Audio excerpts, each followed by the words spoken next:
Hello, it is Jack Gill and welcome to Redmen Academy. I'm delighted today to be joined by Maxi Angelo. You should all know him from Twitter. He's got a brilliant Twitter account. I suggest you go over and follow that right now. He looks at some brilliant players and youth players in depth. Maxi, good to see you. Good to see you too. Thank you for the kind words. No worries. Let's just start with a bit of background information on you, Maxi, just for people that aren't obviously aware of you. Who are you and what are you about? My name is Maxi. I'm a journalist student from Sweden, originally from Italy. I support Liverpool. I like to tweet a lot and write articles about like youth players, football economics, and stuff like that. Um, and obviously, you mentioned there you obviously originally from Italy. Obviously, with everything going on at the minute and with Serie A, how do you think the Italian season will continue, if at all? Because obviously, it's a lot worse there than here, and there's a lot of questions whether our season here in England will be voided. Yeah, I feel like Serie A will either have some kind of playoffs or maybe like end with the table as it is. But I can't really see the season being played as a full uh, there because the situation is as it is, and you also have to take in consideration that all the top six teams, bar Napoli, are from northern Italy. So yeah, I think the situation is really bad there. So I think some kind of playoffs or something like that. Yeah, that seems to be what a lot of people are suggesting in Italy. We're going to talk. We're going to start with obviously our academy this year, Maxi. You said you're a Liverpool fan yourself. Yeah. We've seen so many young players coming through this season. Harvey Elliott being one of our shining stars this year, but in particular, I think Curtis Jones has absolutely shone, and he's a player that we've spoken about a lot on this channel. And what do you make of Curtis Jones, and what do you think his future is at Liverpool? I definitely think he has a future with Liverpool and in the senior squad, and I think Klopp has more or less said so. But I do think that maybe he'll go out on loan somewhere next season just to gain that experience and successively get into senior level football. And I think that would be kind of a wise step for him. But I definitely think that he has a future in the first team, and he plays with such maturity already, and you can see it like against Everton. He doesn't panic when he's pressured, and he makes wise decisions, and I really think that he's one of our brightest many years, to be fair. Yeah, he is a really good talent, and you suggested there that he may go out on loan. Obviously, Adam Lallana's contract's up in the summer. He may move on. Do you think he's a good replacement for Adam Lallana, or do you think Liverpool should go out and explore someone of Todd Cantwell's quality to replace him? I do think that he will be a good replacement, but my skepticism towards that is that Klopp maybe thinks that he's not ready to go in and take such a big role already. Okay. I mean, he's very young, and I think that maybe like Ryan Brewster right now, that he will be introduced slowly to senior football before getting that role.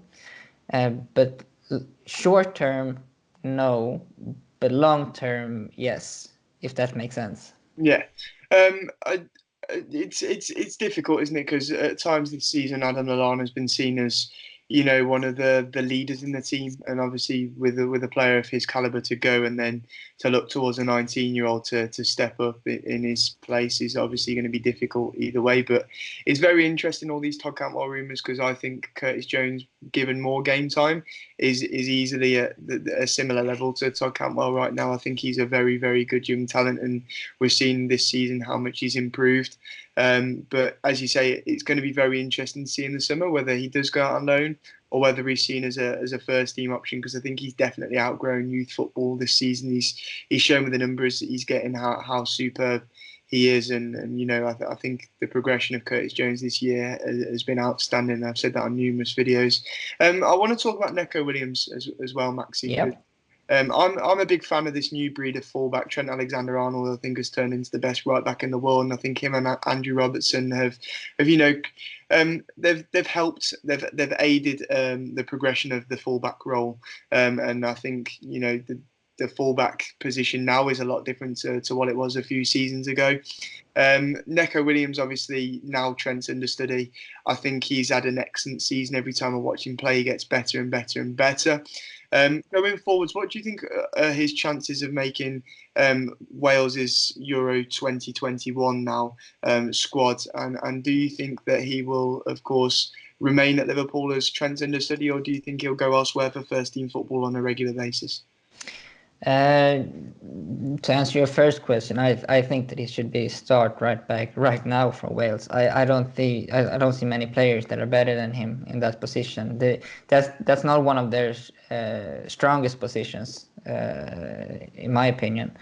And as you say, maybe for all youngsters, including Curtis Jones and Harvey Elliott, I think that Neco Williams has been the most consistent performer whenever given the chance. I can't remember seeing him put in a bad shift, to be honest. So yeah, I definitely think that he has a future at Liverpool. But it all depends on what we do with Trent.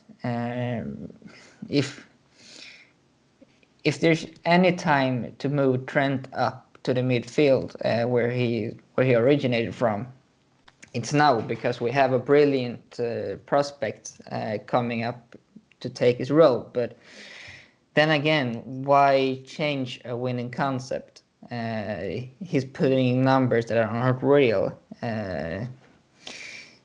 So it's a very tough question. I've thought about this a lot.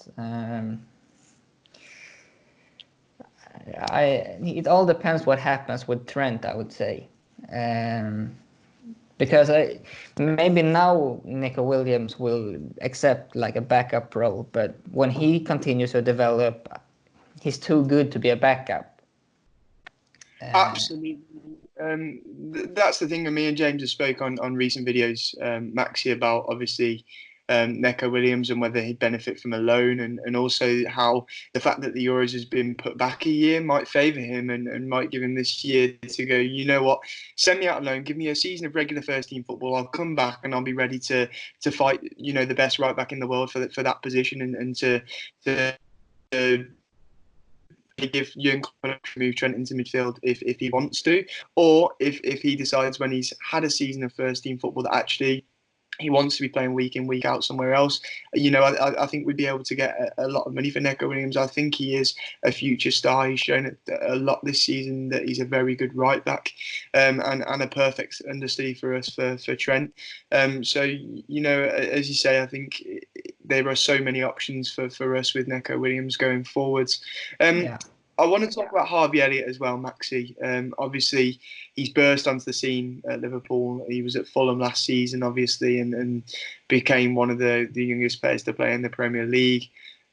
He obviously gets his move to his boyhood club in Liverpool, the team he supported since he was very young, which is weird to say when he's 16 anyway.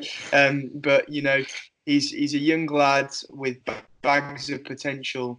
But obviously we've seen a different side of him as well in obviously the media regularly. Well, not regularly, that's a bit harsh on the lad, but there's been a couple of negative stories with him as well in the media. Do you think that this may damage his reputation going forwards? And do you think Liverpool should protect him a bit more? Yeah, I agree that it's not a good look for him, but what the media tends to forget, in my opinion, is that he's 16. We all made crazy mistakes when we were that age, and the only difference is that he's under the microscope when he does them, and I think that there are many previous examples of players doing the same, and at this stage you kind of have to accept it. Of course, you can't do whatever you want, and I think Liverpool has dealt well with him when these situations have come up, but. I think the outrage has been a bit harsh on him. So he's 16, he's still a kid. You have to understand that he's not in this. He's mature on the pitch, but he hasn't found that maturity off it. If you get what I mean. That's the thing. It's so important to remember this lad is still a kid at the end of the day. He's 16 years old, and his ability on the pitch is the reason why he gets so much media attention and so much attention from opposition fans, because everybody recognises how good he is at such a young age. And listen, stupidity off the pitch is expected from a 16-year-old, and it's important to focus on actually his playing ability, which brings me to my next question. Actually, we've seen him a lot this season at the young age of 16. Do you think going forwards that he is a star for Liverpool in the future? Oh yeah, definitely. It's been quite a while since I've seen a player that young come up with that much confidence and self-belief in what he's doing, and his football abilities, they speak for themselves. He's a genius when it comes to what he does in particular situations and how he acts on the pitch. It speaks for itself. He's a bit different of a winger from what we're used to seeing in Liverpool. He doesn't got that pace, but he's more of a. He relies more on his touch, his intelligence. So I used to draw a comparison with him and Suso. They're both very smart and they're good passers. Obviously, I think Harvey Elliott is faster than Suso, but they're both not fitting the mold that we're used to see with the Liverpool wingers, like not very fast, like blistering fast. Maybe I can't really judge him, his finishing abilities. From what I've seen in the academy, he's been good, but obviously it's a big step from academy to senior football. But I definitely think he's a future star for Liverpool. Yeah, that's the thing. Obviously, there's not many academy talents that you see. Obviously, our job is to talk about academy talents all the time, and we look at a lot of young kids, but there's not many that have you on the edge of your seat like Harvey Elliott. I remember Aston Villa away, where obviously we put out a very, very young side. He ran the game and he made Premier League players look very amateur. That day, I thought he was outstanding and one of the best performances I've seen from the lad. Listen, there's so much more lad to his game, but when you think he's 3 years older than him, and we're talking in the same sort of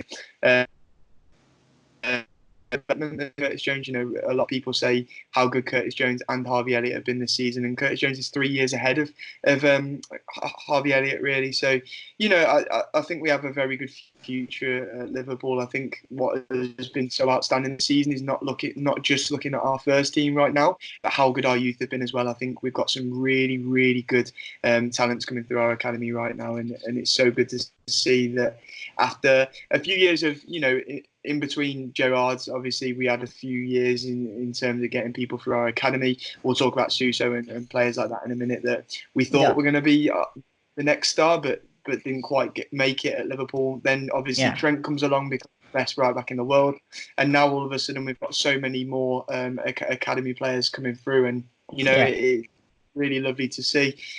Obviously we've spoken about our academy a bit there and picked the 3 stars that obviously have started to come through this season.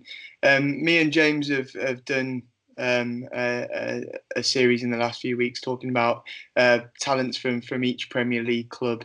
If you've not watched that already, go over and check that out, everybody. But if we're focusing on Liverpool, Maxi, Yeah. and not the three people that we've spoken about so far, who do you think in the Liverpool academy are the three youngsters to watch right now? So I've made a list, and I've tried not to go with the obvious, like with Harvey Elliott, Curtis Jones, and Nico Williams, and those who I've come up with is I've really liked Joe Hardy, who is signed from Brentford's B team in January. He looks like a class finisher. He's if I'm not wrong, he debuted for the first team as well in a Yeah, cup game. Shrewsbury. Yeah, Yeah. came off. So he's been really positive. I think he knows where to be. He's a clinical finisher. So I have big hopes for him. Paul Glatzel. Yeah, Uh, he formed a great partnership with Bobby Duncan before he left. Unfortunately, he suffered a knee injury in preseason this year, so he hasn't played. But from what I've seen earlier, he's class right through. He's intelligent in movement and passing, and he's like in a way Bobby Firmino, but he's more focusing on finishing the chances off instead of creating them for his teammates. But he still can produce quality passes or flicks in behind the defense for his teammates. And the last one I think is Pedro Chirivella. Uh, I think he's a dark horse because he was written off earlier. He came to us as a I think 16 or 17-year-old, and nobody really believed in him. But from what we've seen of him during the cup games this year, I think he's absolutely class. He dictates the game, changes up the tempo. He brings a kind of different dimension to the defensive midfield position than Fabinho does. He's more of a deep lying playmaker. So I maybe he's not going to take Fabinho's place, but I think he can have a bright future anywhere else. And he can benefit Liverpool from maybe a fee or something like that. I do, however, think that he has a nice potential and nice future. Yeah, we spoke about Joe Hardy a lot in recent weeks. Obviously, what the under-23s were missing the first start of the season was goals, and that's what Joe Hardy will provide you with. He's as you say, an excellent finisher, and he's shown that. He scored a lot of goals already, and that's exactly what the under-23s needed. And I think in terms of us getting him from Brentford, not many people expected it. It was a signing that was out of the blue, really. But it's been successful so far, and I think we'll probably hope for more of the same next season. Paul Glatzel, an excellent choice. Again, we've not spoke about him too much this season on this show because he's been out injured for so long. And as you say, him alongside Bobby Duncan in the under-18s was outstanding and won us the Youth Cup, and they were superb. And we've seen that actually straight after he came back from his knee injury, he's been involved in the first team, and Jurgen Klopp seems to really like Paul Glatzel. Yeah. So hopefully we'll be seeing more of him next season. And then Pedro Chirivella, an excellent shout. I think there's questions at the minute over whether he'll stay at Liverpool next season. But if he moves elsewhere, then he'll be a star. As you say, he's a very good option to have. And for me, when we let Marko Grujic go out on loan, it was told that obviously he'd come back this season and be part of the first team and he'd get minutes with the first team. Now, I think Pedro Chirivella is as good as, if not better than, Marko Grujic. And don't get me wrong, I watch Chirivella more than Marko Grujic, so that's probably why. But I definitely think maybe the decision should be made. We should offer Pedro Chirivella a new contract, and then the decision should be made after seeing both of them in training, whether Klopp prefers Grujic to be the understudy for Fabinho or an extra midfielder, or whether he'd rather Chirivella and then obviously move the other one on. Just for you, what do you make of Marko Grujic, and who do you think Liverpool should go for going forward? Grujic or Chirivella? I've seen plenty of Hertha Berlin this season, to be honest. Pretty much just because of Marko Grujic. I have to say there's no doubt he's a great player, but he's very inconsistent, I think.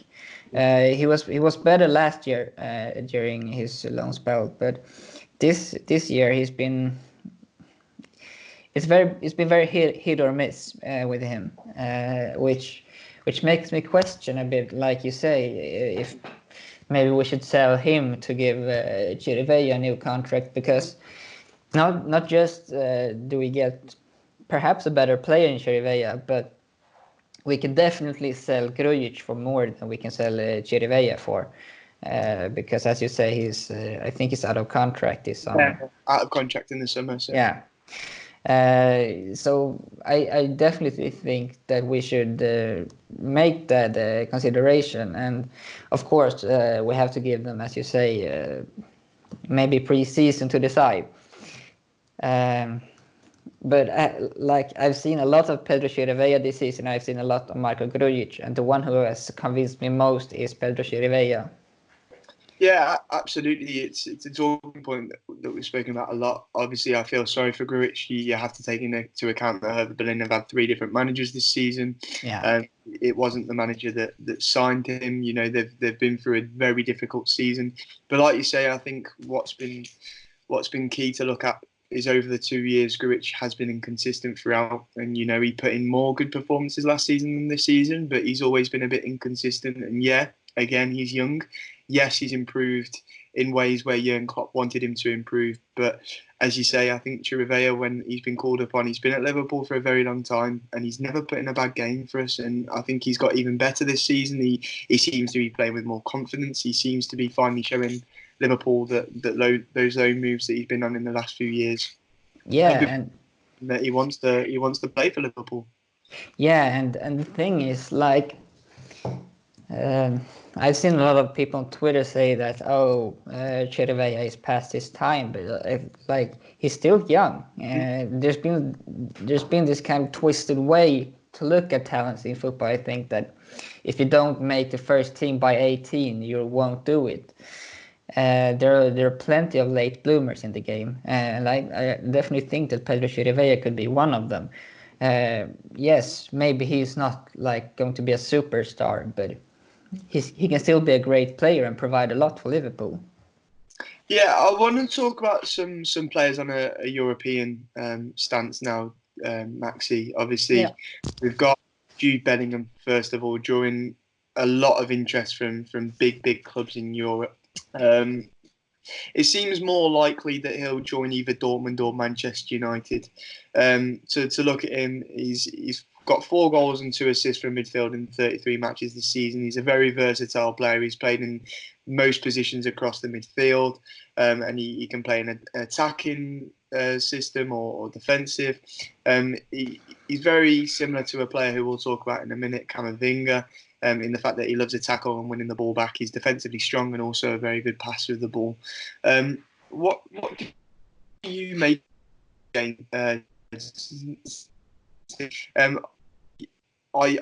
This is a player that would be perfect for Borussia Dortmund. He'd probably get more game time there than he would at Manchester United.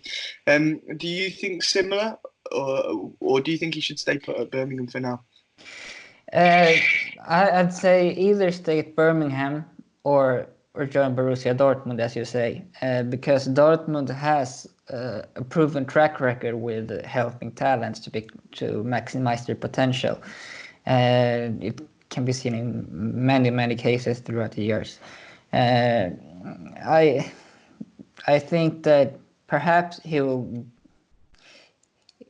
get more senior experience at Birmingham, I think, but but I don't know. In the long run, I think he would benefit from joining Dortmund. And as the others, I think that yes, Chelsea and Manchester United, they're in his home country and would leave him close to his family.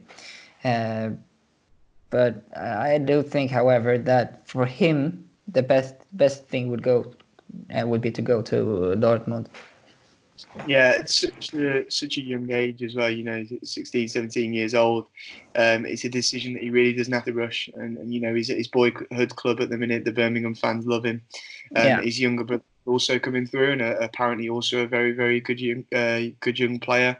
Yeah. So it's interesting as well to see if he does move to somewhere like Dortmund or Manchester United, if his brother goes as well. If his brother joins him. We've seen in football a lot over the years when a player goes somewhere, his brother follows. And it'll be interesting to see what happens with the Bellingham brothers. I think both of them will be a very good talent. He's called a new Steven Gerrard. Maxi, he's had some comparisons to Steven Gerrard this season, Jude Bellingham. From what you've seen of him, do you see him as a player that Liverpool may be interested in as well? Yeah, definitely interested in because, as you say, he's so well-rounded. He's versatile, can play like anywhere on the midfield.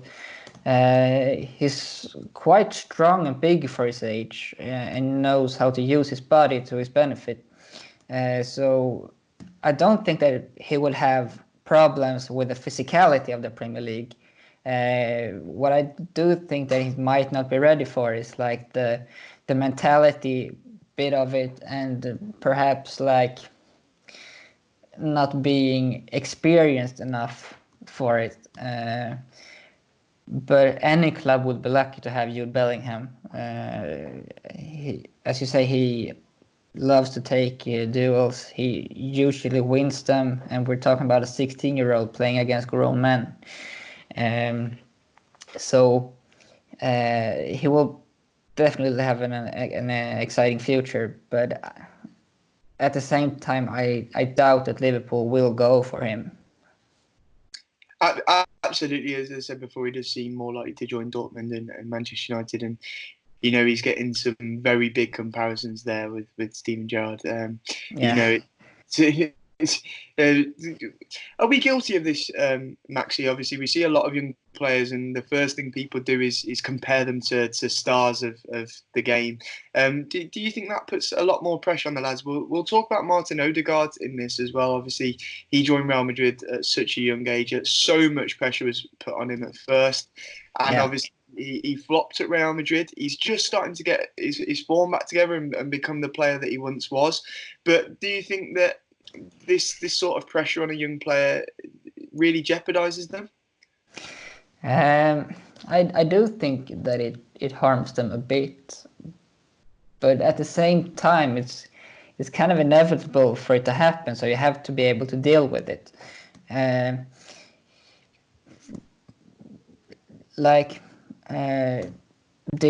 main reason you do it is because you compare their player profiles or game style of play, and that will always be a thing. So I think that young players do have to learn to work with it and get used to it, even though I think that it might harm them a bit too. Of course, it's a lot of pressure to put on a 16-year-old to become the next Steven Gerrard. Let's move on to Martin Odegaard. I mentioned there, obviously, joined Real Madrid at such a young age.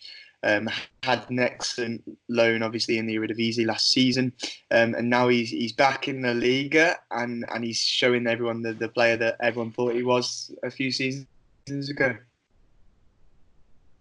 Yeah, I actually watched a documentary on him last week. I found on YouTube a Norwegian documentary on him made in his breakout year in the Norwegian league, and man, it was mind blowing to see him come out as a 15-year-old and be the best player on the pitch.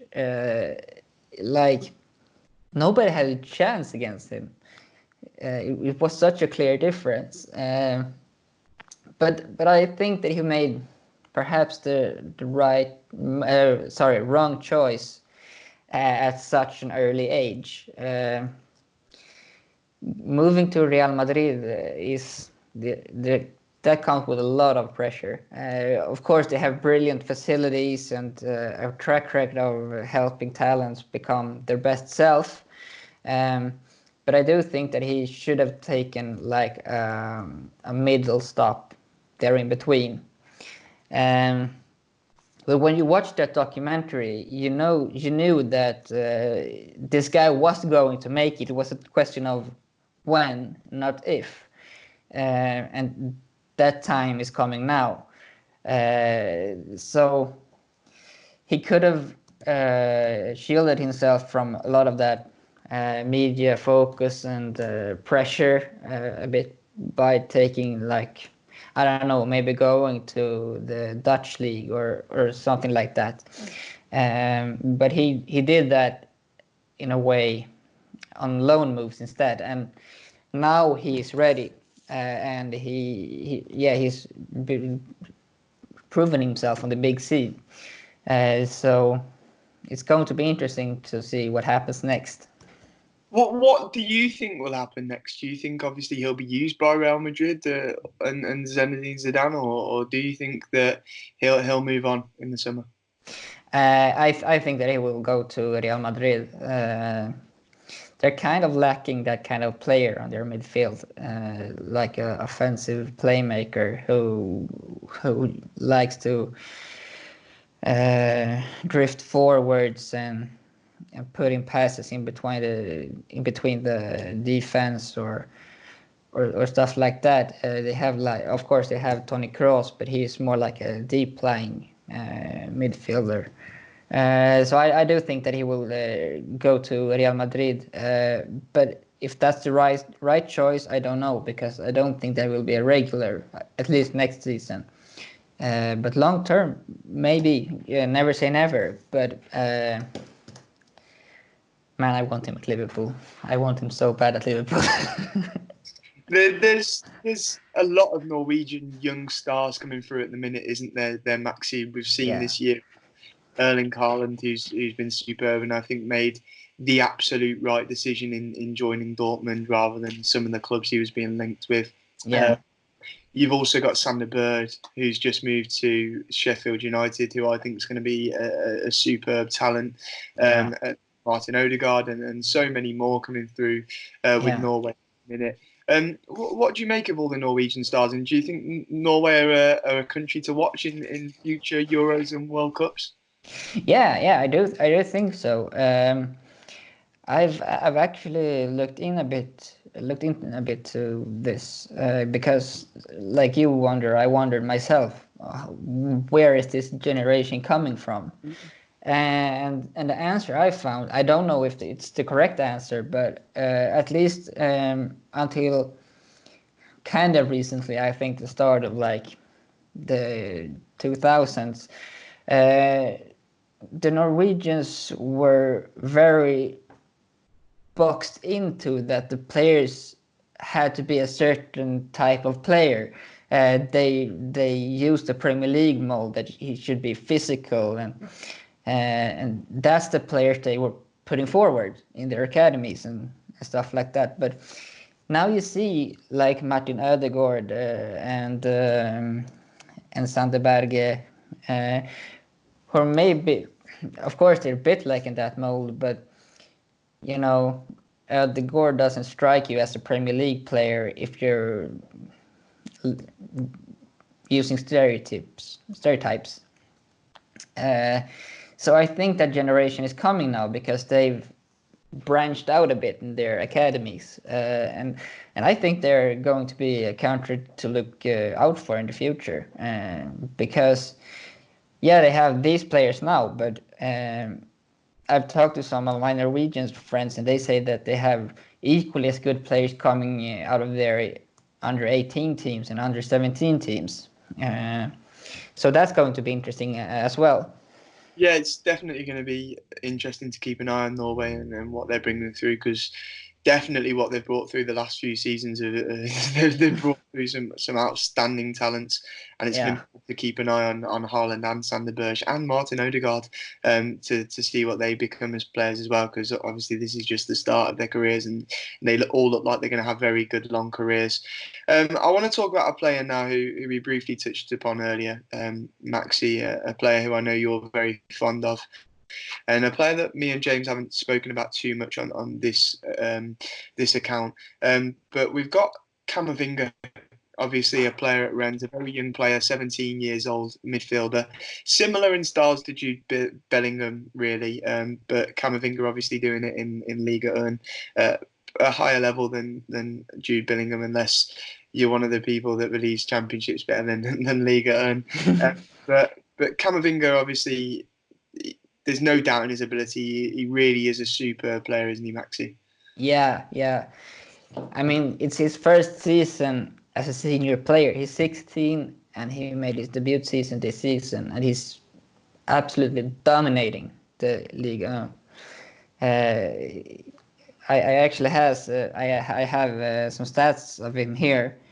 He, in average, he wins almost 5 tackles per game, and his tackle win percentage is 70%. And we're talking about a 17-year-old.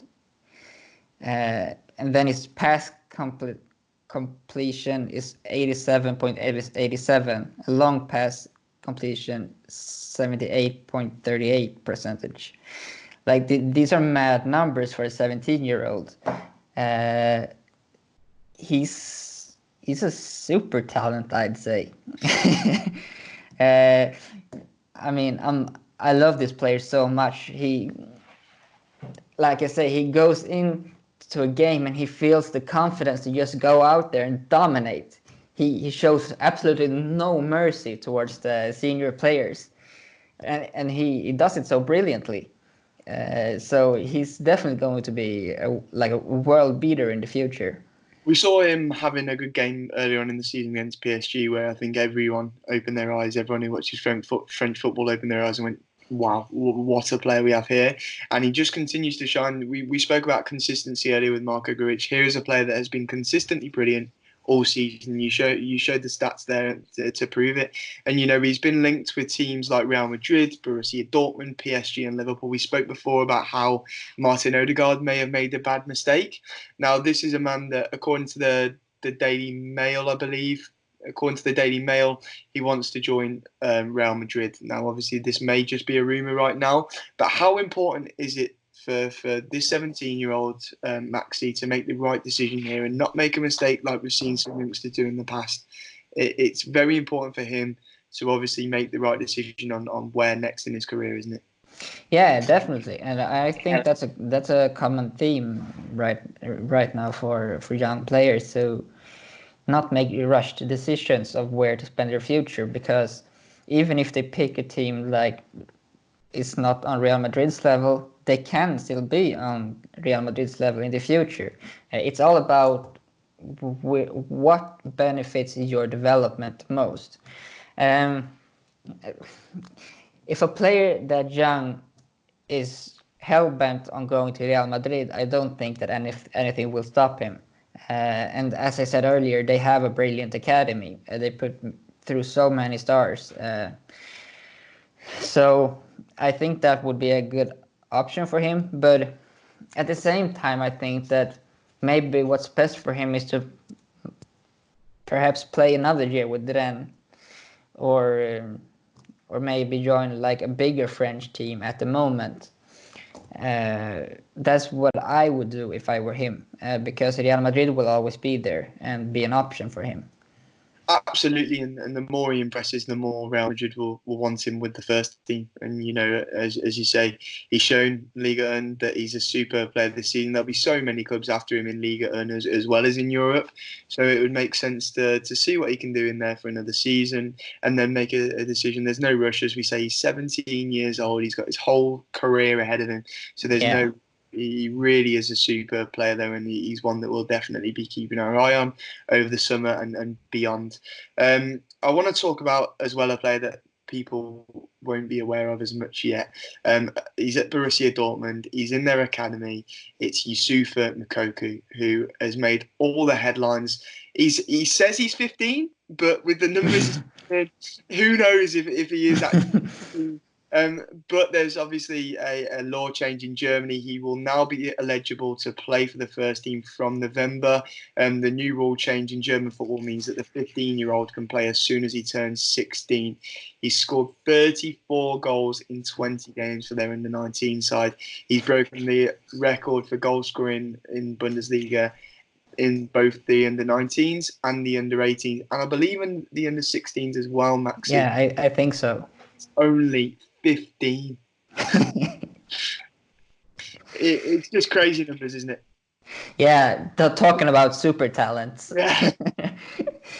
No, I mean that guy's a machine. I think that at the time when he's ready, he will be like a Holland 2.0. I mean, that guy eats goals for breakfast. Yeah, when you look at his goal records, you can't believe it. You have to like check your eyes.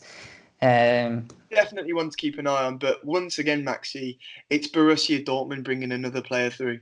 Yeah, they're so smart in their recruitment. I think that they're one of the most underrated academies in Europe. All since the Klopp's days, they've consistently put through their own products and introduced them to the first team, and either sold them forwards for big money or they've used them themselves.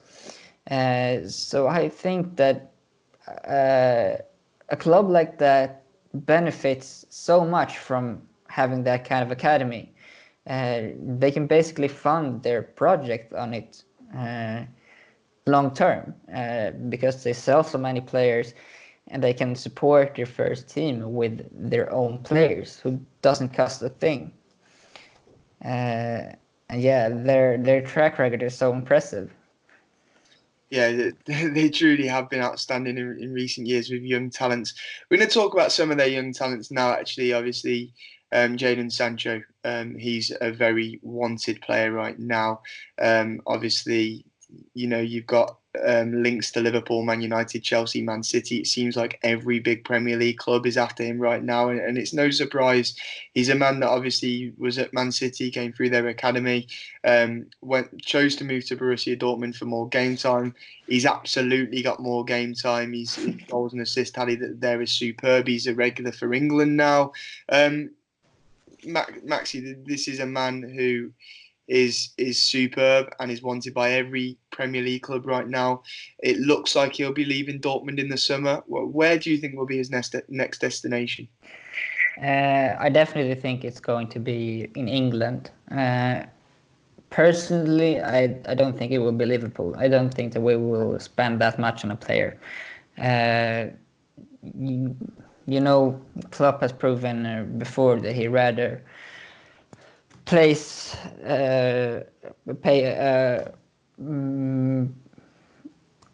pretty big sum, but for a player that's on the verge of breaking that barrier to the world-class category, and I do think that is what he will do now as well. So my bet is Manchester United, because they have the money, they can pay him the salaries he wants, and I don't know if they can convince him of their project. I think that it's pretty much a done deal, because the financial side won't be a problem for them. Absolutely. I think Man United will be his most likely destination as well, purely for what you said. We've seen over the years that Man United will pay up if someone demands high wages, if someone demands a lot of money. And I can see Sancho being that sort of player and getting as much out of Manchester United as possible, if I'm honest, which pains me to say, because I think he is a very, very good player. And I definitely think he'll move to the Premier League. Like you said, it'll be interesting to see. I wonder if Leroy Sané joins Bayern, if he'll be who Man City want to replace Sané, because the similar sort of player. Sané is a player who I really, really rate as well, and I think not respected as much as he should be by Pep Guardiola in Manchester City. He's had a long layoff this season, and I think Manchester City have really, really missed him. I think he's an excellent player, and it'll be interesting to see if Sancho's the man they go after if Sané leaves. But I definitely can see, obviously, Man United signing him in the summer. It seems almost certain that it will be a Premier League club, and I think Manchester United is the most likely out of the lot. As you say, me and Paul spoke earlier on the Red Men News channel about Jadon Sancho joining Liverpool, and it seems very unlikely. I think it's always been a pipeline dream. I think Werner's more realistic for that. I want to talk about Troy Parrott now, Maxi. Obviously, a man, another kid actually who, maybe deserved more game time than he's got this season. He's played 11 games in all competitions at youth level and senior level. He's got 11 goals in 11 games, and bearing in mind he's played 6 minutes in the Premier League over 2 appearances. He's also played in the Carabao Cup and FA Cup for Tottenham.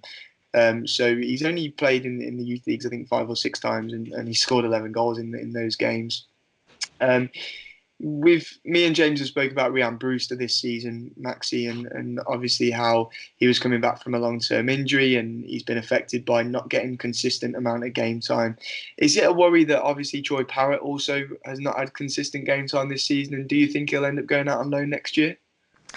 I think that he might go on loan. But I think overall the situation at Tottenham this season hasn't benefited him at all. As Mourinho said in a press conference, I can't remember when, but it was when their striker crisis was at the worst.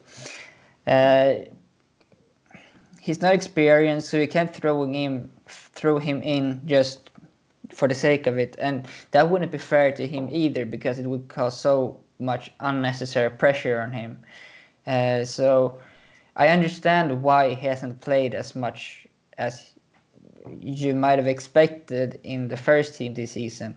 But I think that taking the Ryan Brewster route would benefit him next season.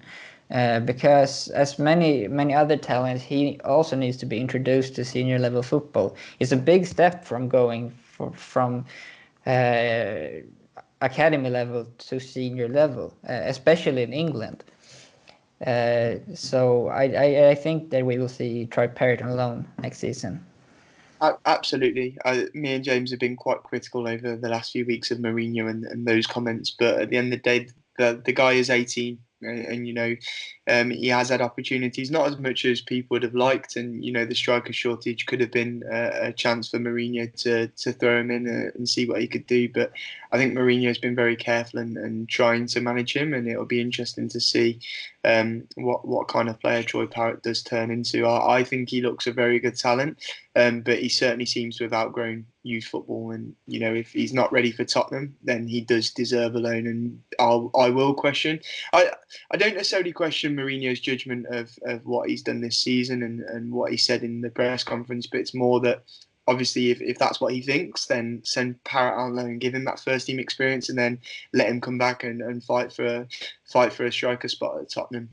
Yeah, I definitely agree. Yeah, and it'll be interesting to see what goes on with that.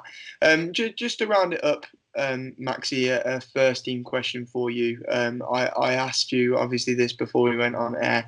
If Liverpool were to sign 3 players in the summer, who should they be? This is a very tough question. One seems both inevitable and obvious, and that's Timo Werner. Yeah. He fills the criteria of a striker. He can provide a lot of alternatives, both on the wings and in Bobby Firmino's position. And he's played a bit of a false 9 this season at Leipzig under Nagelsmann. So that's one. The next one, I would say Jamal Lewis from Norwich. I think that he would provide a great backup alternative for Robbo, and he has a massive upside. So have him as a backup for some seasons, and then introduce him to the first team, the first starting spot. I'd say would be a great option for us. And I've struggled to come up with a third player. I've thought about Emi Buendia, who's produced massive numbers for relegation battling Norwich side this season. And that would be an interesting option. But I think that he has a bit of the same problem as some other alternatives, that he, for a Liverpool winger, he hasn't that mold that you need to have. He doesn't have the pace, and perhaps not the best one versus one abilities. He's a pure creator, which we could definitely use, but I don't think it's likely, to be honest. So for the third option, I'm just going with my dream, and that's Martin Ødegaard. I thought he might be one of them in there. Yeah, he's a boyhood Liverpool fan. He's absolutely brilliant. We could use the creativity from the midfield. Yeah, that would make me so happy. Well, fingers crossed that becomes a reality for you then, Maxi. Yeah, I hope so. Well, thank you very much again for today, Maxi. We'll have you on again very soon, hopefully. Cheers to everyone for watching. Obviously, we've got our one video a day coming up, so I hope you're enjoying all these videos, and we will see you very soon. Ta-ra.